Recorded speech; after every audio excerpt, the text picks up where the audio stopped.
Loco attachment and detachment. Visit Load Planning window and select Loco Attach and Detach on the top menu. Now, the Loco Attachment and Detachment window is opened with train details fetched in the Loco Details window. Now, select Loco on hand to select desirable loco for our rake with Shift plus spacebar.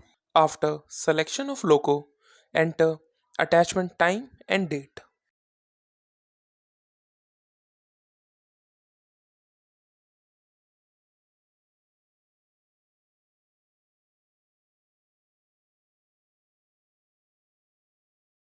Further, enter attachment OTA and attachment position. Further, press F2 to save data